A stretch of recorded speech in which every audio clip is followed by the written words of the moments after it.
This episode is brought to you by BigMooseCoffeeCompany.co.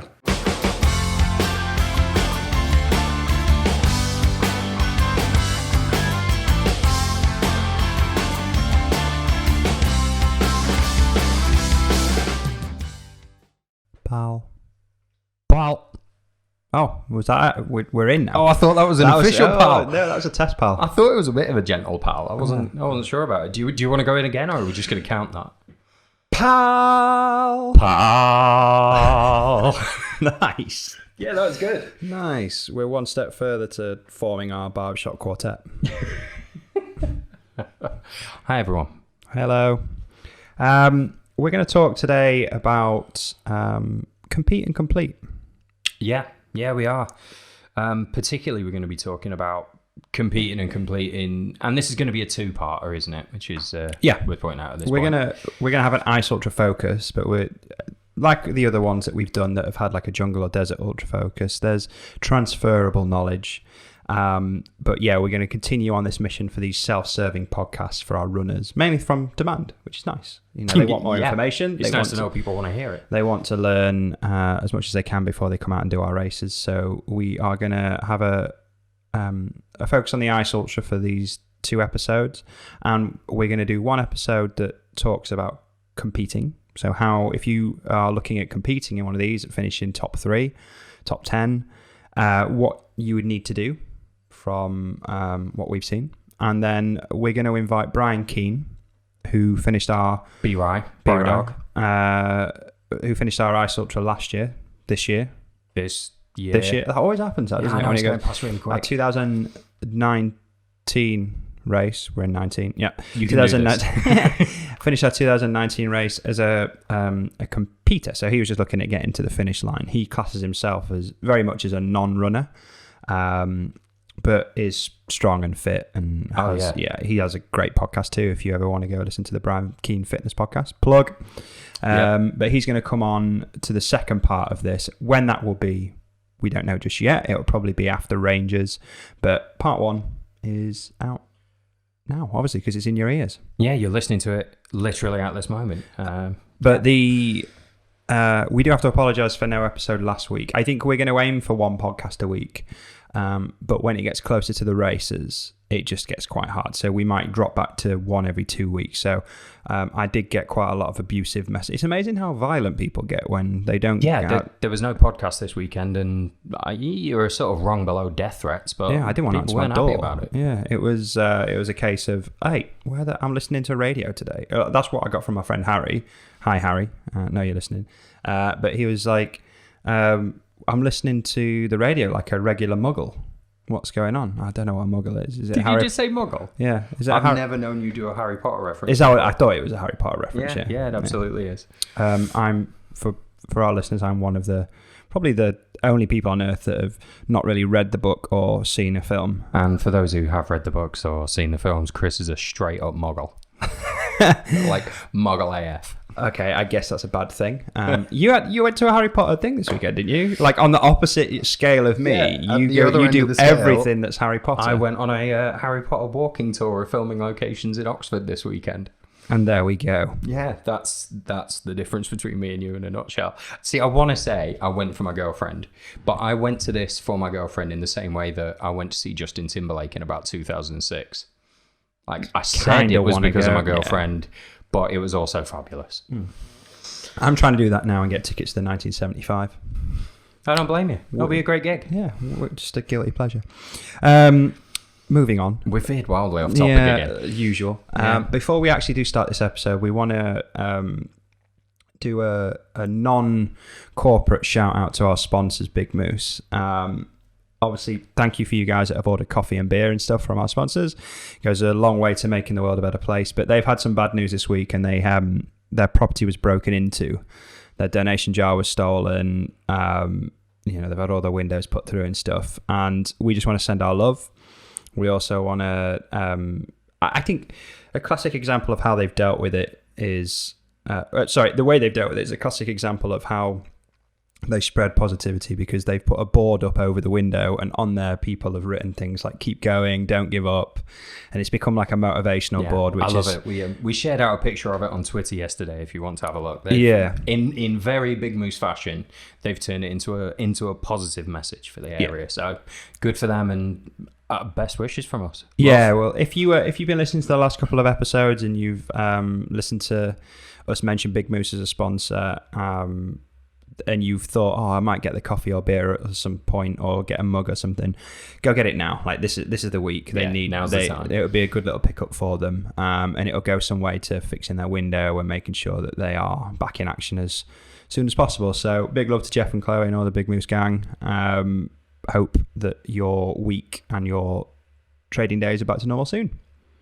Lovely. And if you're in the Cardiff area, go see them. Yeah. Why haven't you already? Because they're lovely, and because they have coffee and beer, which are both great things. Definitely. That really is the fizziest They do drink. cake by if the you jar. Put that drink in the microphone. Sorry, I've got a tonic water for those people. But it's the fizziest tonic water I've ever come across. Yeah. I wouldn't usually comment on something like this during the podcast itself, but that's outrageous. I'll leave it away from the mic. Just to finish on Big Moose, they also do cakes in jars. A cake in a jar. You can take the jar away with you. What world we live in? Yeah. That's a vessel that favours favours himself to cake. Portable cake is what that is, which is what the world has been Most waiting cake for. Is portable, let's be fair. This is portable. Yeah, it's portable, but if you've just got like a slice of lemon drizzle on a bit of kitchen towel and you're walking around, you get caught in the drizzle, then what are you going to do? There's a double drizzle in there, but it's a serious problem. That gets wet, that's mush. Cake is portable or less portable. Let's agree. This is more portable cake. Yeah, there we go. Is what I'm thinking. I'm sorry it was Bake Off last night. Has it started up? What do you mean, has it started up? Once again, difference between me and Will. Anyway, Kris is a muggle. Let's stop talking about muggles, lemon drizzle cake portability. You started me off. And let's talk about the Ice Ultra. So, one of the things that we can get people to listen to, this is episode 21. Yep. Done my research. If you haven't listened to episode 6, it's probably worth going back and listening to that, because that is Will. Hi. AKA Baldlygo. Indeed. We trained Will up to do the Ice Ultra within 14 months of pretty much no fitness. Sign up to event was 14 months. The real training was more like 10. Yeah. 12. So Will was very much someone that had not done that kind of thing. Had done a 5K, I think, was your experience. I mean, you'll hear all this in episode 6. Yeah. You should go back and listen to it. But it's it's a good story. It's a good story, and it basically will fill you in on Will's story up until the race. Now, in that episode, what we do is we spend a lot of time in the build-up to the race, and we talk a bit about after and some of the stuff that happened in Will's life in and around it, but we kind of quickly spend 5 minutes on the race itself. So what we're going to do in this episode is talk about the competing element of these multi-stage ultras, in particular the Ice Ultra, because you were training to complete. Yeah, absolutely. But you finished 6th, which was a weird... Nobody was more surprised than me. But I think it's because you had a lot of similar traits to what the competitors have. You weren't as fast or necessarily as fit as some of the year's winners. The likes of Damien Hall, you could... Because most humans aren't. No. But what we're going to hopefully do in this episode is offer a scale. So obviously there's luck on the days. There's things that you can have a good race, you can have a bad race. Those things happen. But the people that win these races or finish in the podiums all tend to have very similar kind of training mileage, very similar type of lives, very similar types of approaches to the race. And a lot of that crossed over to what you had, really. Like, for example, packing light. We've discussed this a lot. Yep. And self-admin. Yeah. Those two things are what... you're not going to win one of these races if you've got a heavy backpack, unless you're the likes of Adam Kimball, who can somehow do that. God damn it, Adam. Or if you have got bad admin. Yeah. And we again, episode 6, we talk about that quite a lot, but the ice, I think more than any of our races, is really... admin is always going to be a big part of ultra running. You have to get that side of it done. But I think the ice in particular, there's a big sort of research and kit experimentation journey that you go on before an event like that that's pretty unique. Yeah, and I think some of the questions we get are on the ice in particular are when people are looking at the event, they talk about whether we had it actually this week. A lady quite experienced in cold climates, ice climber, done Everest Base Camp, done a number of different mountains, and that's very much her world, but not a runner. And she was asking if she would do all right in this. And my answer was yeah. Yeah, absolutely. Because what you have on the other side of the scale is you have good runners that have never been in the cold. We've seen that come undone. Yeah, that's exactly. But when it comes to admin on this race, the ice climbers and the people that have been at in cold places before will know that if they lose a glove, it can be game over. If they don't dry their socks enough, that could be game over. Yeah. If they lose their socks or they lose their waterproofs or they lose some food or they throw up because they've eaten too quick or all those kind of things, it could be the end of your expedition. And people that have been in cold places know that more than most. And that's the thing that I would say is more so than our other race. If you lose a sock in the jungle, you might have a spare, or you could get by. Someone is probably going to have a sock they can lend you, or there's so much mud, gravel, and fire ants in your shoes most of the time anyway that you could get by. If you lose a buff in the desert, you'll be all right. You can get by. But if you lose a buff or something that's masking your face at -40, you could get frost nip on your nose there. Or if you lose your waterproof socks, you could be in trouble quite quickly. So admin is really, really important. If you're looking for both, when we talk about the complete thing as well, all of these points for compete are important for your completers. It's not that they're not important for either or. It's just if you're a little bit slower, don't think you don't get to listen to this episode. This is important as well. So admin is key for either or. You could argue that admin's really important for your competitors because they're out longer and all those kind of things. So it's just as important. But admin and kit in particular is what you honed in on. And we're going to talk about training separately in a second.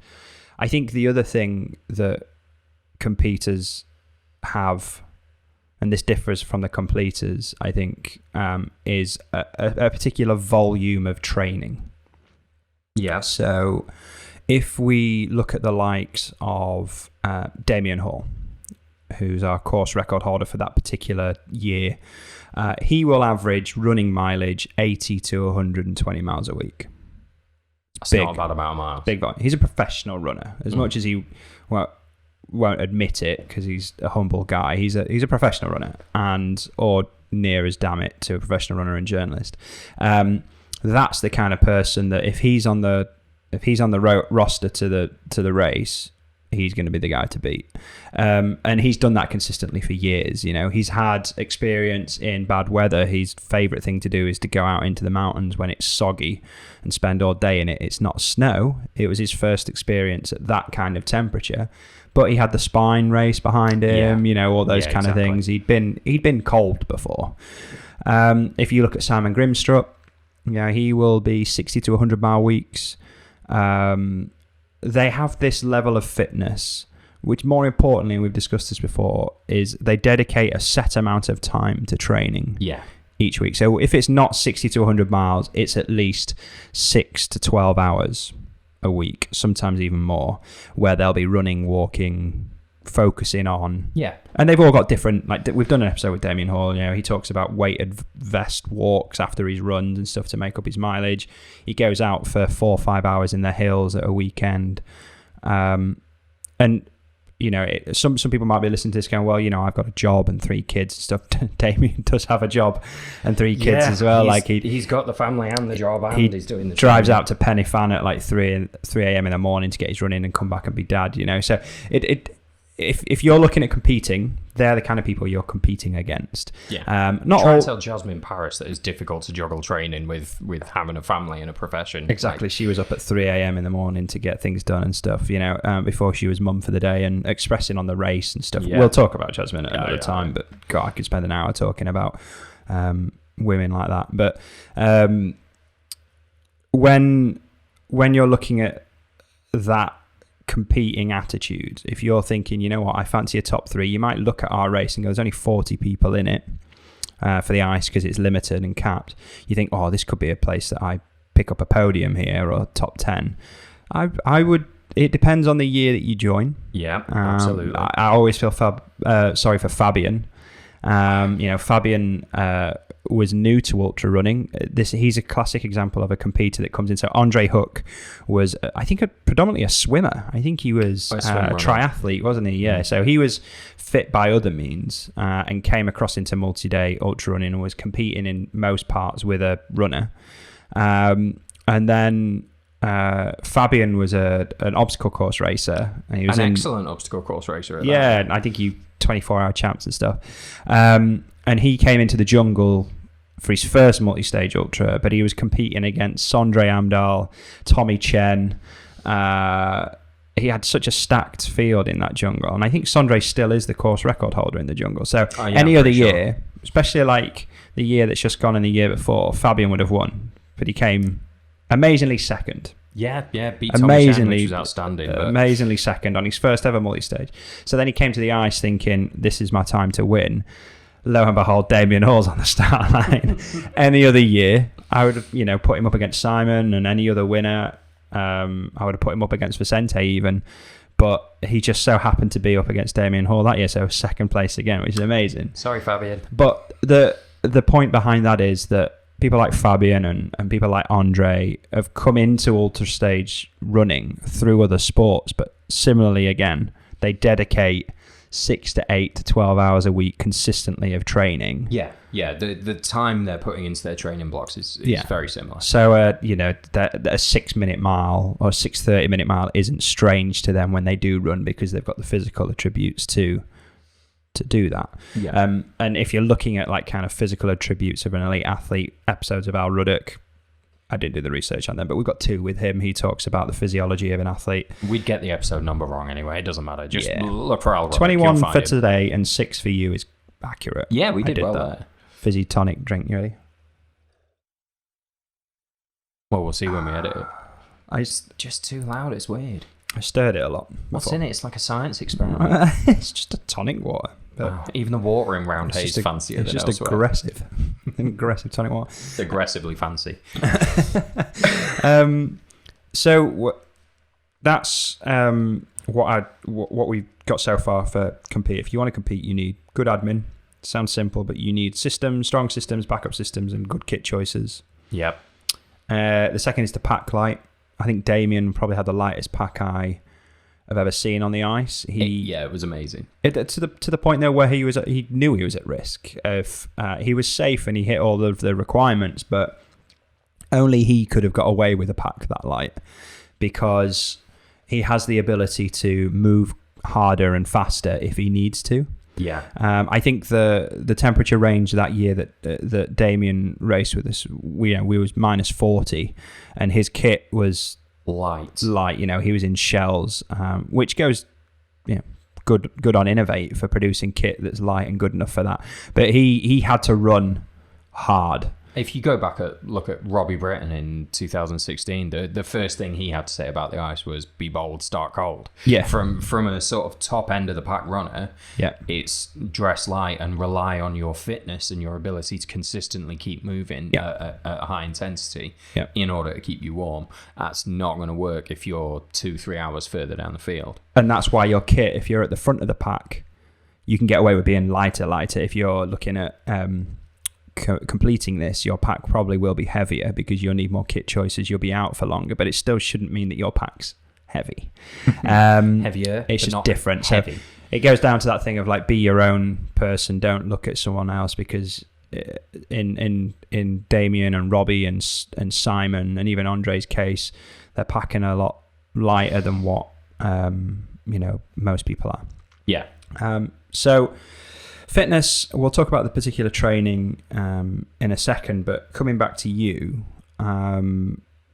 you had those 3 things. I suppose you had the 2 things, didn't you? You had the tight admin because of your, let's call it, organised nature. We can go with crippling anxiety if you'd rather. Yeah. Let's be honest. One of my favourite things, I think we actually mentioned it in episode 6, one of my favourite things Will's ever said is I just told him, because of his faffing, I quite angrily turned to him and said, Will, just dance in the rain a little bit, will you? And he said, without even the skip of a beat, said, if you supply me with a safety report and the exact amount of mils required for this rainfall, I'll be there in a heartbeat. Sums you up. Yeah, I'm all up for dancing in the rain, but I want a full risk assessment and method statement before I set a foot under a cloud. Yeah, that mindset or, mental health quirk really paid off during this race. It absolutely did. It kept me on my admin. Yeah, and I think it's for you. You knew all the time where your kit was. You'd spent a lot of time researching kit and getting it light. You've even done a YouTube series. We've got a YouTube. If you're doing the race, there's Will's YouTube series where you can see him kind of talk through a top 10 tips. Yeah, which is why we're not doing a top 10 tips for this episode because Will's already done it. So you can go see that and you can see like what kind of kit he picked and stuff. Then your pack was efficient. What was your pack weight? Can you remember? 8.5, somewhere around that. With water. Yeah, okay. So it was light. I'd done the research and I got my pack down as far as I dared. Okay. But I think there was maybe one thing in my bag that I didn't use at least once. Yeah. Everything else in there was used. Yeah. Okay. And your training volume, mainly because my memory's poor, you'd think I'd remember, but your training... Since you wrote most of the training plan. Your training volume on average was about 6 hours a week? Yeah. 6 hours a week and then closer to the time... Between 5 and 10, it got higher as we got closer to the time. Yeah. As we got nearer to the time, they almost became irrelevant because I was going out naturally doing so many hours that I was hitting my targets over and over again anyway. Yeah, so like you was doing things outside of, like you had a stand-up desk, you was walking to work with your backpack, you was walking back from work. So walking to and from work would be, what, an hour a day? Oh, more. It took me about an hour to get to work. So at one point I was clocking 2 hours a day with a weighted pack, just marching to the office and back. Yeah. Yeah. So, and then I can remember, we would go out for run walks, which would, a session time would be 4 or 5 hours. I think close to the time, wouldn't it? We'd go out for specific kind of kit testing runs. Yeah, absolutely.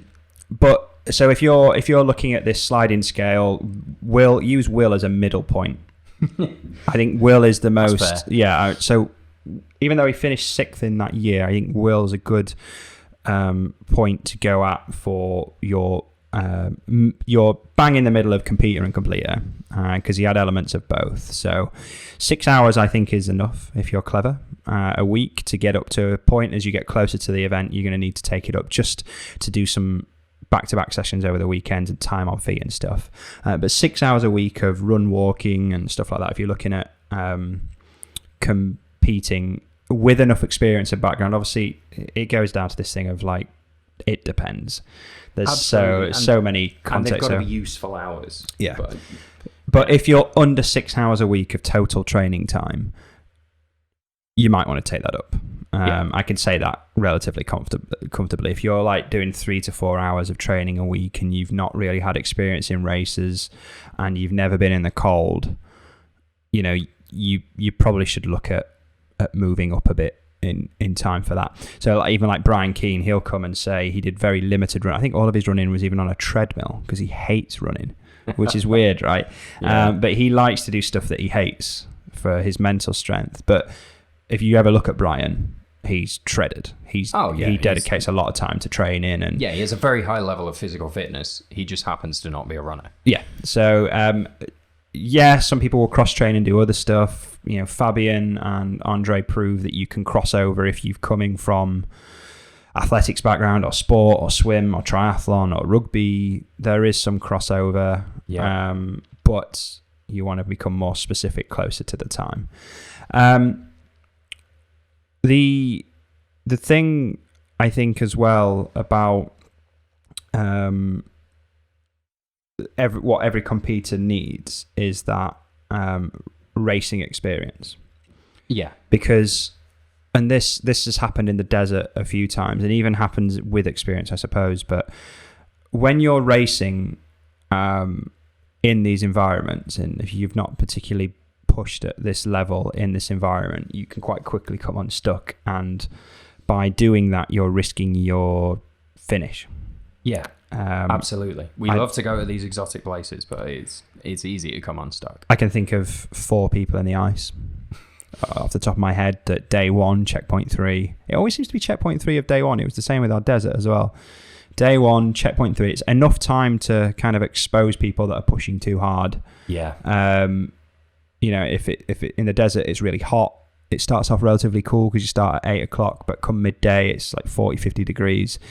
You soon see a couple of the competitors quickly unwind because they're pushing too hard and can't keep their body cool. Yeah. And then it's also the same in the competitors for the ice. They're pushing really hard. It's all uphill. The temperature shifts. The wind temperature cools them, and then their bodies can't keep warm.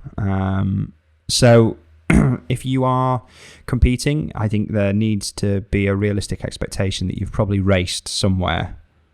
I think absolutely, and it's really easy to work into your training as a couple of, they don't even have to be very competitive events, but you will be in a much better position to compete if you have a system ready for how you're going to manage your kit at checkpoints. You know, what am I going to do there that's going to shave 2-3 minutes off each time I go through a checkpoint? You need to have thought about that kind of stuff, and just for you psychologically as well. Everyone does the classic push too hard at the start of a marathon, especially if they're not very experienced at it. I guess any race, people do it at the park run when they're just starting out in it. You head out thinking, how hard can 5k be? And after a kilometer, you want to throw up in a shrub. Like it's easy to do. It's very easy to come unstuck that way, and we've watched people who've come in obviously with it in mind to compete get to that sort of checkpoint 3 makes perfect sense. You're 30 kilometers down, you've put enough through your legs now to legitimately be tired, you've been exposed to the elements for a long day, but you're still 20k off the finish, and it's getting dark and it's getting colder.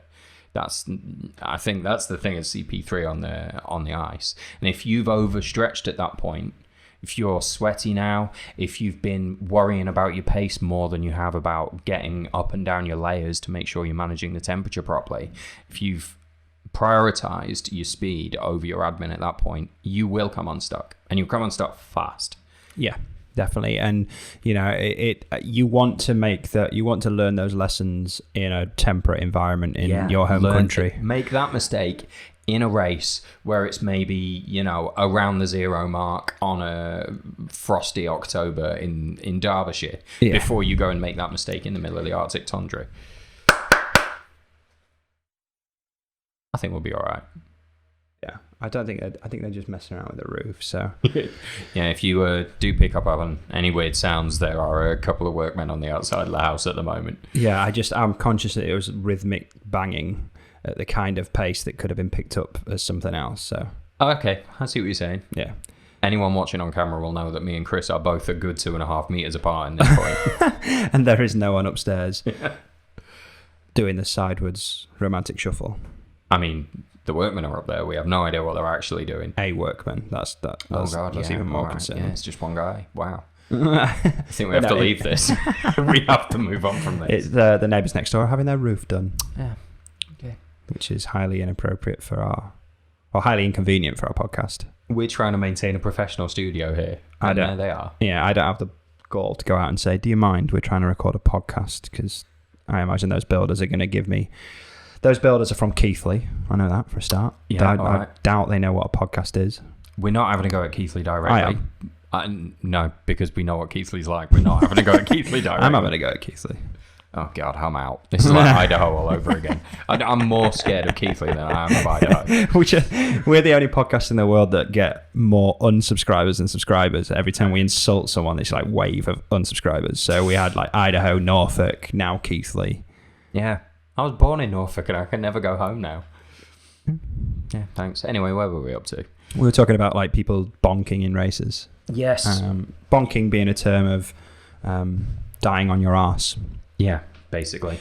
So if you want to learn that and what you're capable of, I would suggest, do that at home at a half marathon, at a marathon, if you're looking at competing and looking for a place, you've probably already done that, and you're probably like nodding your head going, yeah, I've already made that mistake. And it normally comes from not eating enough, not drinking enough, or just pushing too hard in the pace. But it can be easily done when you're racing, when you're looking over your shoulder, and the thing is as well, like often you've got no idea how fit that person is in front of you.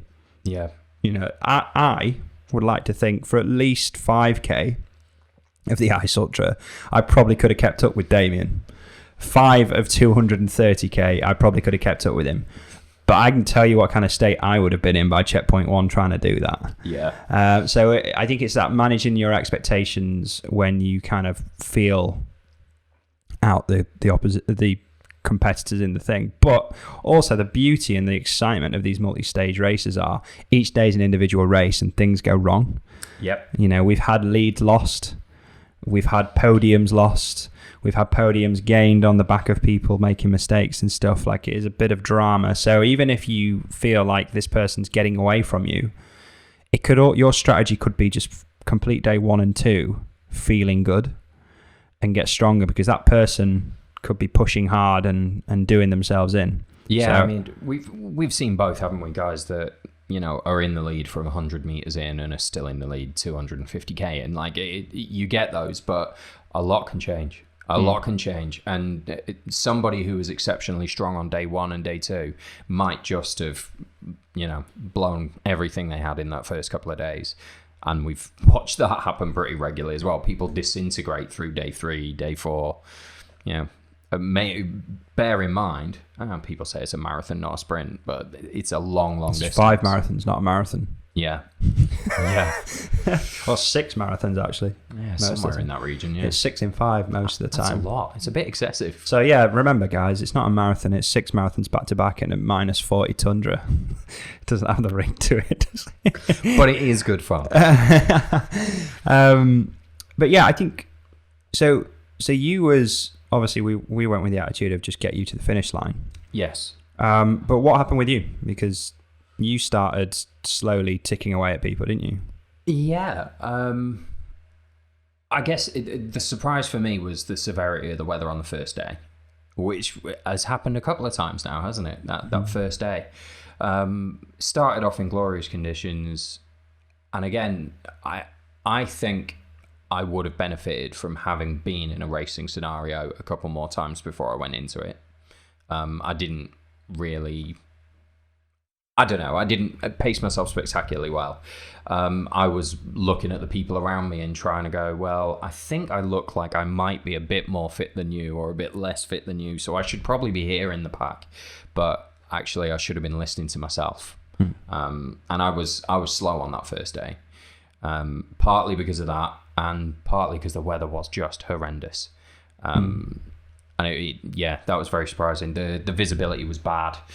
And that slowed me down an awful lot. I think if the weather had been good on that first day, things might have been very different. But that is always on the cards. That could always you could argue that by taking it slower on the first day, you was in a stronger position too. It's either, isn't it? You were out there for longer, but your effort level was a little bit reserved.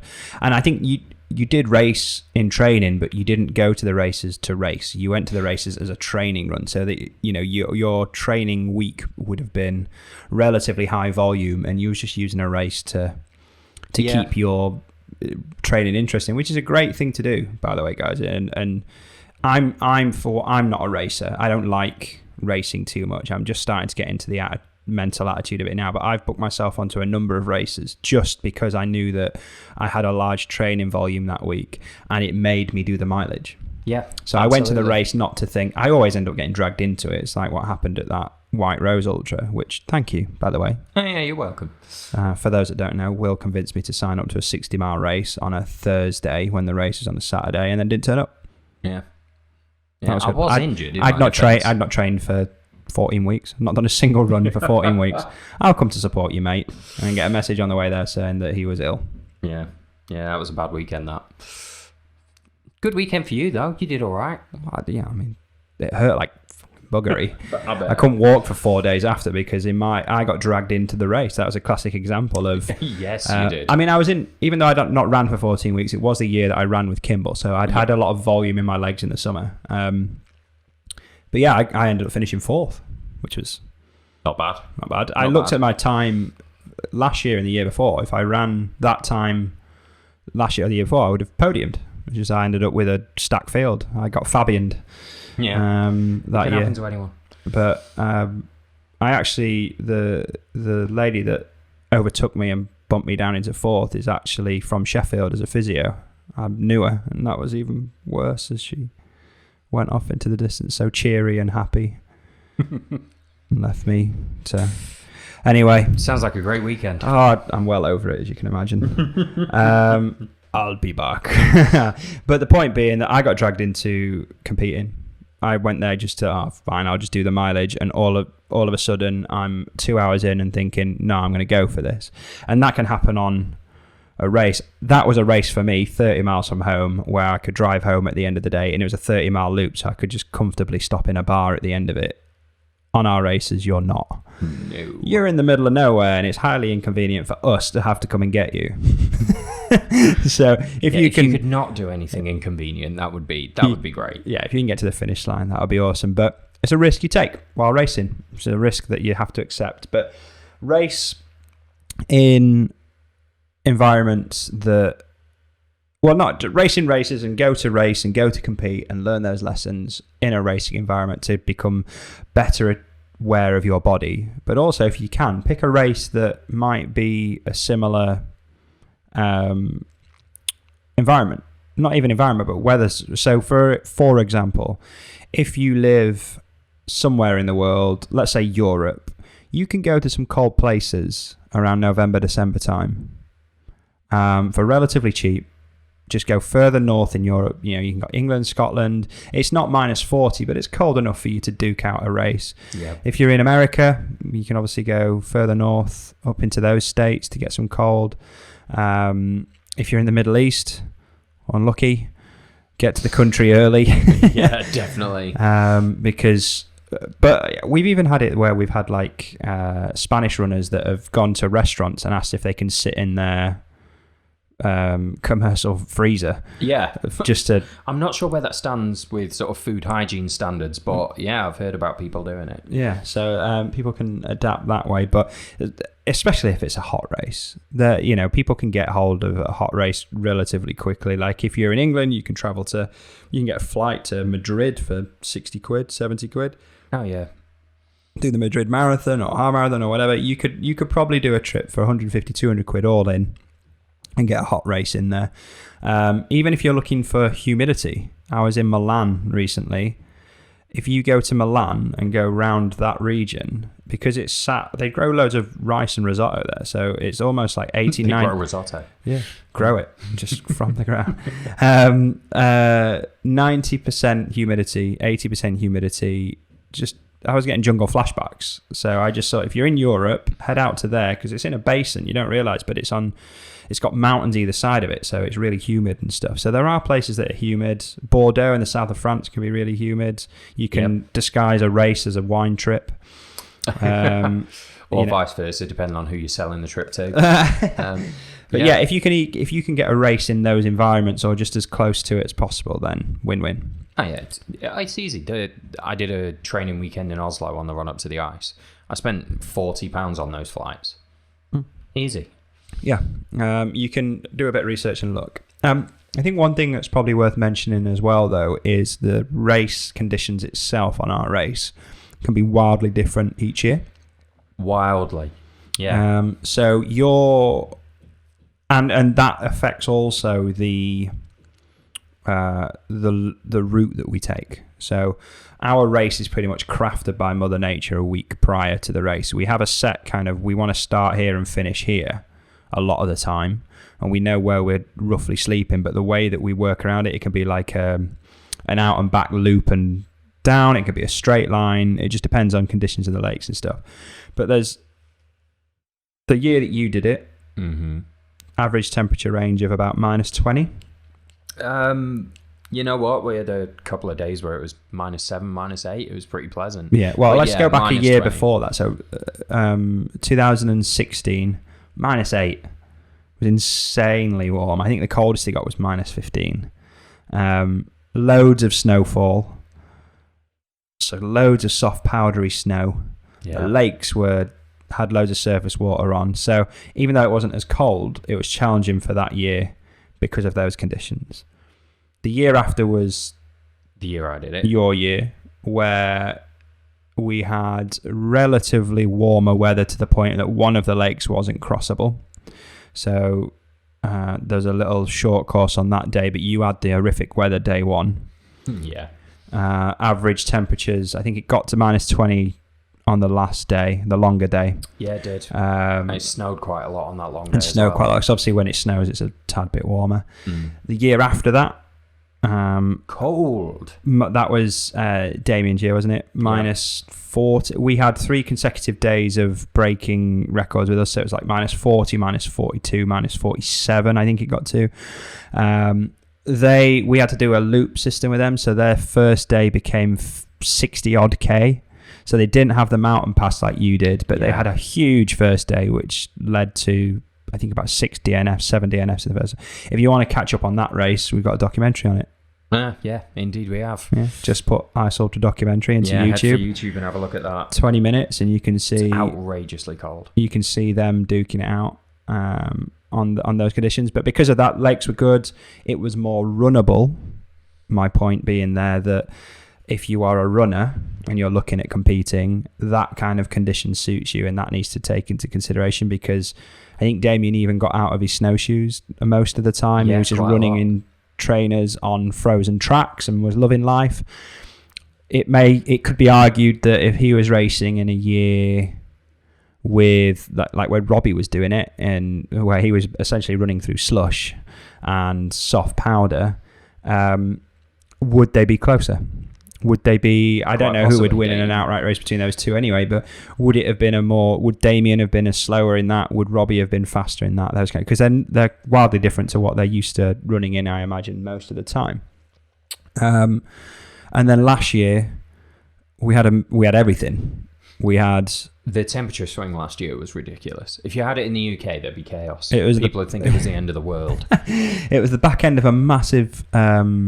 Almost like a hurricane. It's like it was a windstorm. Roofs were being blown off of houses. The day before we were supposed to head up to base camp, wasn't it? 2-3 days before. It was warm. It was about -5, but there was wind speeds of like 60 mile an hour across the mountains where we were supposed to be, which left the mountains almost bare of snow. Yeah.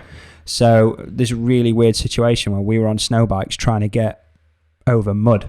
In some parts, because the snow had been cleared away so much, and cleared quite a lot of some of the lakes as well, which makes those crossings pretty interesting. And well, there you go. You remember 2-3 days before the race, you couldn't stand up on the frozen lakes because the wind was whipping across so fast. But then the wind died down, and we had temperature ranges of your -30s. Your first day was like -18, then -30s, -40s. Then the final day, the long day, started off at -40 in the morning, and finished at +5. It rained. Yeah. It rained for 20 seconds, and I was like, what the heck is this? 3 of the runners got to our accommodation that night and chose to sleep outside. Yeah. Because it was too warm. For those people that have done our race and finished the long day, you'll know what that's like. You get into this, either the year Will did it, the big strong teepee, which is essentially like sleeping outside anyway. You are in the building that we've now got, and it's cold in there still because your body's tired and you're having to there's always someone shaking at some point, to the fact that we have use of a sauna to try and warm people up if we need to. It was that warm at the end of this year's long stage that people bivvied outside. Rather than be inside. That would never be a choice any of the year. And then the final day, I think it was like -5, -10. It was still plus actually. It was +5, +3 at the finish line. So point being there that the conditions of this race change drastically, and it can affect. You need to be prepared for -40, -50, and every day at that, because 2018 will tell you that that's the kit you need. Where you also need to be prepared that you might have to do every step in snowshoes. Yeah. My snowshoes, the year I did it wasn't even the snowiest year, and my snowshoes came off maybe 5 to 10% of the entire course. Yeah. The rest of the time they were always on. So there's loads of variants, and that's why it's like, how often will we be wearing our snowshoes? You need to be prepared for minus 40, minus 50 temperature ranges and limited snowshoes. But you also need to be prepared for minus 10 and 100% of snowshoe usage, because they tend to be the two ends of the spectrum there. Yeah, absolutely. And again, those kind of swings of temperature, to go back to the admin we were talking about earlier, if you are one of the runners that you know are going to be slower, if you're just out there to complete, the chances are you are going to want some quite thick layers. Like the down jacket that you might throw in that bag is going to need to be pretty decent. For minus 40, very exposed out there on the lakes. You wouldn't necessarily carry that if you know you're going to be finishing the stage 4 or 5 hours quicker. You're not if you are a competitor, the chances are you're going to be able to maintain a pace where your down jacket there might be a little bit lighter. Again, you won't need a layer that heavy. You probably won't change your layers as much. Yeah. If you're going to be right at the back, then you've got to be prepared. On a day when the temperature is going to swing 40 degrees, you need to be going out there psychologically resigned to the fact that you're going to get changed about 12 times. Yeah. You just are. I'm too warm. I'm sweaty. You need to change. I'm too cold. You need to change. Yeah. Or push harder. You need to change something. Yeah. Yeah, that's right. And the thing that the competitors get, obviously, and I think this is important, it's important that both sides of these, the competitors have a good recovery strategy. That's important because completers will probably have less, and this is where we talked to like Brian, because he got in, I think, on the end of the day 4, and to give him a chance and that group a chance to finish, on day 3, and to give that group a chance to finish on day 4 in time, we set them off earlier than everyone else as well. So he didn't get in till 10, 11, midnight-ish on day 3, and then he was up again at 3 or 4. Yeah, he has 3 to 4 hours of usable time. That's just punishing to recover, and that's why I think, like, especially for us, we have on occasion the short course option where they do get a medal as well, because if you've had someone that is out there for 12, 14-hour days and had 3 hours of recovery on average a night. Yeah, don't tell me they're not worthy of a medal. Yeah, they've reached the finish line. They may have dropped by 10 or 20 kilometers. Same with the jungle. It might be 30 kilometers shorter, but they deserve that anyway. But the one thing that competitors do have, I think, is a solid recovery plan. Yes. They get longer to recover. On the opposite end of that, they get longer to recover, and it seems almost like they get a full day. If we start a stage at 9, and you can have a look at our website, go to the base camp section and the race results to see what kind of times people are posting. But if your day as a competitor is 6 to 9 hours on average, let's say, dependent on stage length and conditions and all that kind of jazz, then you've got a large window of opportunity to recover and get ready for the next day. And you'll always see the competitors eating, drinking, stretching before everyone gets into the camp and ruins it. Their kit's dry and back in their bag pretty much by the time the last people are coming in, and that's the benefit of that. And I think we'll touch on that with the competing as the downside. Even when you're competing, you need to take into consideration that your time to recover needs to be factored into this. But you could lose places as a competitor by not maximizing that time as efficiently as possible. Yeah. So, we spoke about it in the desert race about, like, Christina has her thing of like protein shake, this, that, water. I think the ice in particular favors you eating straight away because you just see people. I don't think I've really seen vomiting so much on the ice. Things don't spread because it's cold. So, like, unlike the jungle, if you have one person with DMV, then we have to isolate them quickly. In the ice, every kind of thing like that dies in the temperature. Flavor sachet incident, but yeah, there's the odd little thing that'll that'll come up, but I think when you get in, it's the race where most people feel hungry. I guess it's a survival mechanism where your body's like calories because you've used those extra ones to keep warm. But also that hot meal straight after it's like ready brack.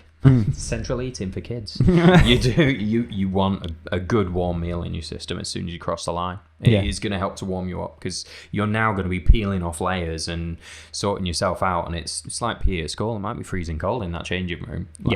You don't want to lose your temperature. And what I would say to the competitors as well, if you want to maximize that recovery time, the medics will probably open up a clinic, or they do open up a clinic each evening. Yeah. So they set a certain amount of hours where it might be between 7 and 9, which allow you to go get your feet taped or things taped or stretched and stuff like that. On the ice, we can be a little bit tight for space in some of the cabins. And they'll try and open it at a time where even the guys at the back of the pack can get in, because chances are they're at the back of the pack because they've got blisters and stuff like that. So they need that TLC. And if we don't have that structured workshop, let's call it, the medics are on this ever rotation of just treating people and stitching people up and stuff like that, and they don't get time to rest themselves. Yeah. So if I was looking at competing, I would learn how to tape my feet. I would learn how to self-care to the point that you're not waiting around to go to sleep to stay open for the clinic, which is going to be busy with people. Oh yeah, absolutely. So, if you've got a blister that needs the kind of TLC that a professional medic can give, or needs something draining or stuff like that, go do that. But the more you can know about that stuff, the better, because you can self-treat immediately. So there'll be a medic on when you finish. You can ask them, does this need airing? Does this whatever? And they'll tell you. But while there's people still out on the course, you're not likely to be their highest priority unless you are crossing the line in need of medical attention. If you're crossing the line at 4 p.m. and they're not going to be doing their foot taping session until 8 that night, you could have had 2 hours sleep by then if you've taped your own feet in advance. So it's worth doing the research and doing the practice on that. I went to work with my feet taped a couple of times. Just to know how. Practicing and seeing how it felt after a whole day of the tape shifting around. Yeah, because it's the only way you're going to figure it out. Especially because the snowshoes can cause blisters that you don't realise, and they're an extra level of faff upon shoes. That blisters can happen anyway. We touch upon this in here, but you've got snowshoes where the binding at the back can rub if they're not fitted right, or you've got them on the wrong feet, which is a bloody common thing. It's surprisingly common how often that comes up. So what I would do if I was a competitor is work on looking after that. I would also look at getting in snowshoes, because that could be the difference. If you're not the fastest this is where person, it pays out to be in the UAE. Yeah, because you get out in the sand. Yeah, you might look like a bit of a psycho, but I mean, to put it in perspective, we went to try out your snowshoes. We went down to Bournemouth, didn't we? Yeah. So we went down to the south coast of England. We wanted to experience the snowshoes and running at night, because you'd not done a lot of night running. So just how things look under a flashlight. So it was it was a November, December time, wasn't it? It was coming near to the event, so it was relatively cold. It wasn't freezing, but we thought we'll go at about 10, 11 o'clock. We'll take a walk down to the beach. That takes half an hour to an hour itself. And then at about midnight, we'll go for a run along the beach, full kit. Yep. And no one will see us, because no one's going to be on the beach at midnight. And there was a fishing competition on at midnight, like a night fishing competition. A night fishing competition. So we was probably 2 of 800 people on this beach. And they're just fishing away, and all of a sudden they see 2 backpack-laden guys with snowshoes, like... So if you are out there in the UAE and you're thinking you're a little self-conscious about heading out into the desert to run in your snowshoes, it's fine. Yeah. There won't be 800 confused Bournemouth fishermen there. Yeah, and people will ask you what you're doing, and you get to tell them a cool story about what you're training for. Yeah, get out there and do it. But yeah, I would do time in snowshoes. Definitely. Learning how to strap them, web them, fix them. And get them right. Practice in those snowshoes whilst wearing the shoes and the gaiters you are going to use as a combination when you get there. Yeah, because you might, chances are, if you're looking at competing, you're probably light. Yeah. So we're saying packing light, body weight, all of these competitors are light. If you look at every winner we've had of any one of our races, I'd say body weight's under 80 kilo. Max. I would say average range is between 60 and 75. Yeah, I think you could confidently say that. Yeah. I think I'm just thinking of one or two that might take that average up just because they are bigger just through muscle. But body fat is always low and body weight is down. Not carrying around any weight you don't need. Point being that the snowshoe you would wear if you were that body weight would be probably vastly different if you weighed 100, 120 kilo with backpack. Yeah, very true. If you were planning on running more or putting stretches of running in, the TSL racing snowshoe, the plasticky ones, work well. If you're on the heavier side, you might look at some different snowshoes. I think the TSL ones will still work for you, but you can get these humongous snowshoes that are like your old school tennis rackets that will slow you down and require more effort and energy. So, but they are better if there's if there's surface water on the lakes, because you kind of go across them like you're almost like you're stand-up paddle boarding. Yeah, very nearly. But I would definitely look at like the plasticky racing snowshoes. More and more are being made. TSL seem to be a favoured brand for that. You use them, right? Yeah. I use the TSL racing ones, and they're fantastic. Like in total, they weigh about 300 grams. Yeah, they're easy to get on and off. I can remember when we went for the training run in them. I used some snowshoes that were just in our warehouse. They were these big kind of clunky metal ones, and you had the TSL ones. And I remember vividly you saying, "Oh, this isn't bad at all. This feels just like running regular. I just have to pick my feet up a little bit more." Like you were surprised at how I couldn't believe it. Natural they felt. And then when I got to the end, I was blistered to hell because of these big metal things. And it just shows you the difference between. And I don't blister normally. I never get blisters. So spending your time on that would. Oh yeah, you had half a kilo of metal strapped to each foot, and it's flapping around and moving all over the place. It was annoying. But we were walking most of it as well, so it's not like I had to run a lot. So we did that, and then for that session it was walk down to the beach. I think it was about 8 miles in snowshoes, take them off, run along the promenade back 8 miles, and then walk back. So I think the total time was about 5 hours, wasn't it? Then we went home, we slept, got up, and then went for a backpack walk along the Purbex, which was delightful. It was a lovely day out. So it was. If you are going out there to compete, do not underestimate the snowshoes.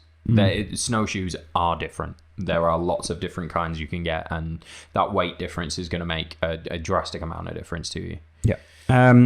Final thing I'd say if you're looking at competing, important for completers as well, but test your food, and this is a point that you make, but test your food and especially your water systems in a freezer before you head out there, because the year Vicente won, he didn't have anyone to race really, but he spent a good 10 minutes at each checkpoint unfreezing his water bottles. Yeah. So he had regular water bottles that he gaffer taped, which wasn't enough. It just didn't work. And that was only like minus 20. At minus 40, he would have been rock solid with that. And if he was racing, what would have if he had someone on his tail or he was chasing someone, what would happen to him that year was he would have had to stop and defrost his water bottles every single time he got to a checkpoint, or run with frozen water bottles the entire way, which would have jeopardized his thing. So if you're looking at competing, I would avoid camelbacks and straws. Yeah, the whole sort of bladder and hose pipe system is not going to work out very well when it's minus 40 outside. All you'll do there is create a long, elaborate ice pop. Yeah, so camelbacks, the bottles, the thermal bottles, you can get them for about £9 online now. Collection of those. You can use salt tabs, or some of the things will allow a colder temperature range. Yeah, absolutely. And then it's just little things like drink at the checkpoint. We will boil water and then we'll have warm water at each checkpoint. So get to the get to the thing and make a concoction so you can drink it straight away, and drink it there and then fill up, just in case it does freeze. You've at least had a half a litre to a litre, so it's one of those where you can do that if you're smart. So drink at checkpoints, and know that if you get to -40, your bottles are probably going to freeze up anyway. To some degree, you're going to have like ice on your face and all that kind of stuff.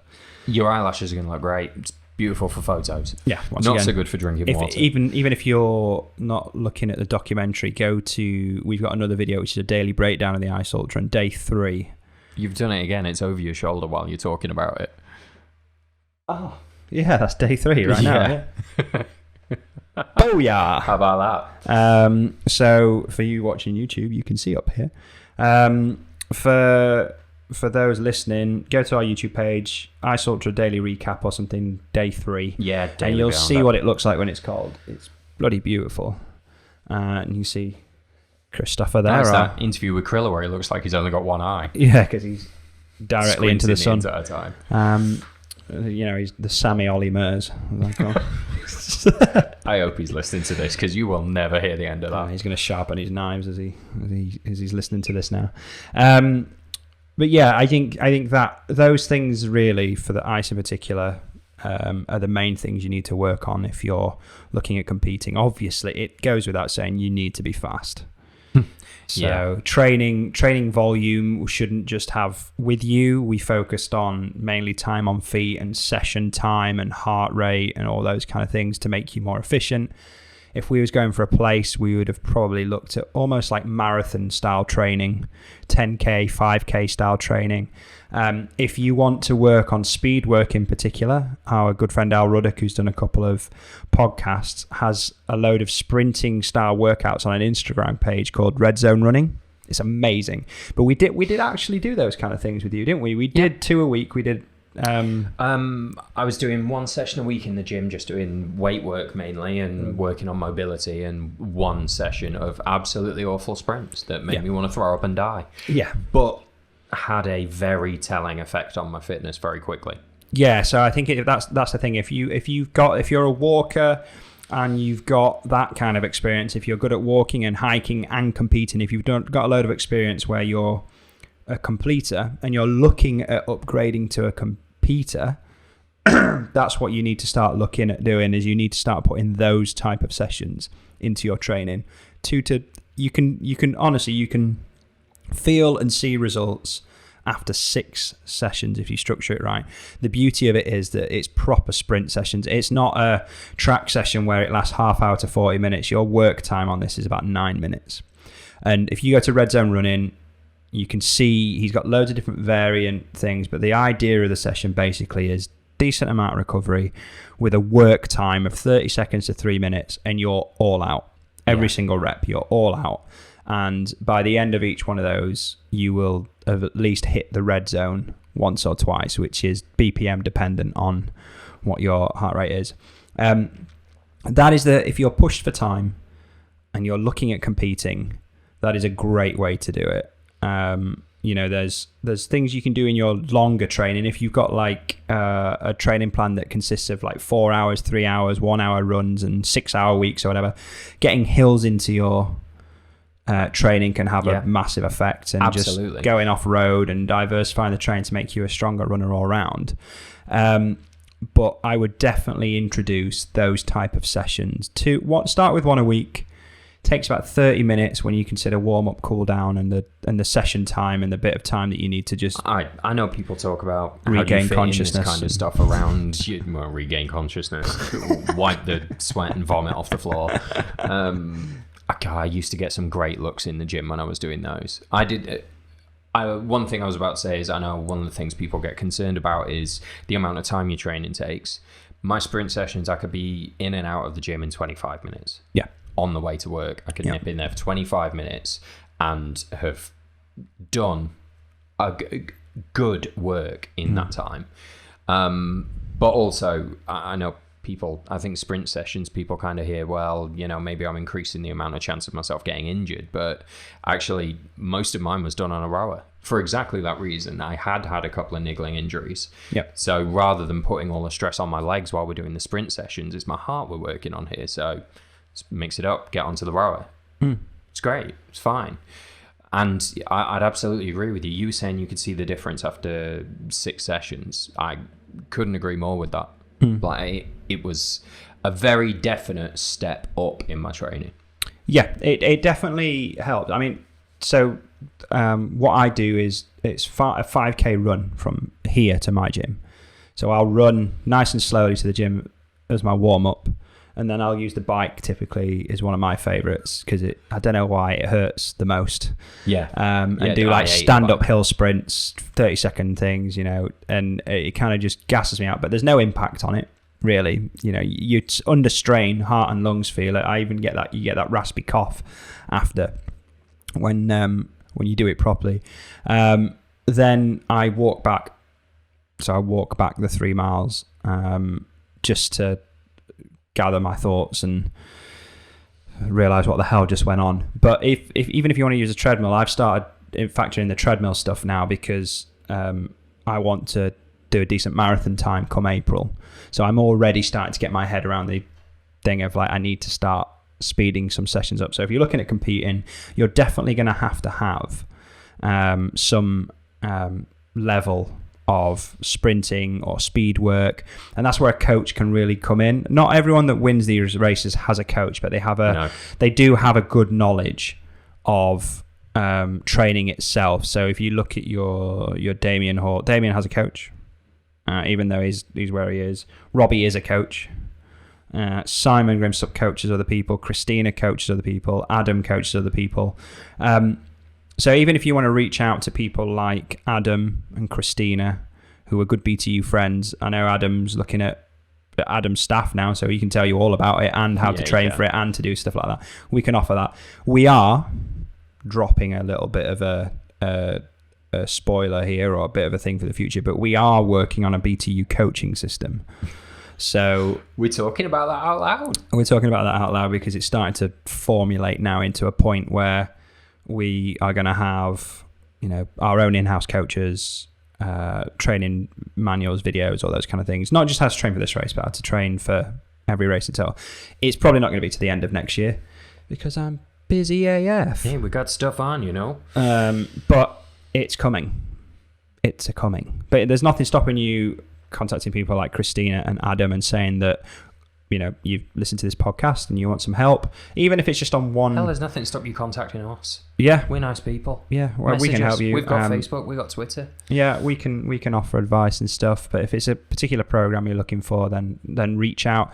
Every decent athlete has had external help from other athletes or coaches, so that's why Damian has had a coach for his strength work, and Adam has coaches in his fellow running partners and stuff.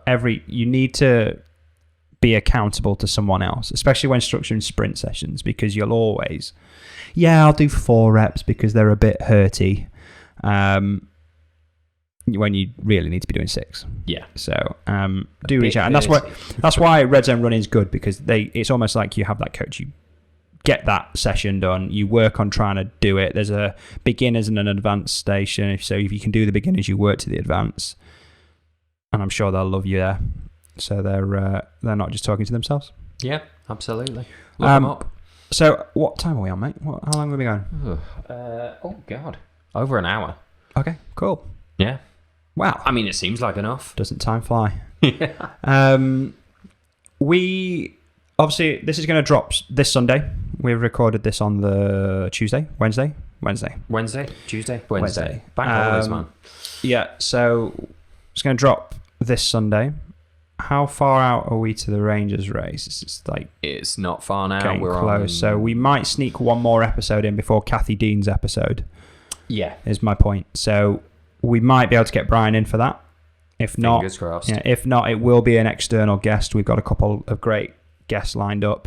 As always, guys, make sure you hit the subscribe buttons and drop comments and things like that. I'm not going to go on because we tell you all the time. Yeah.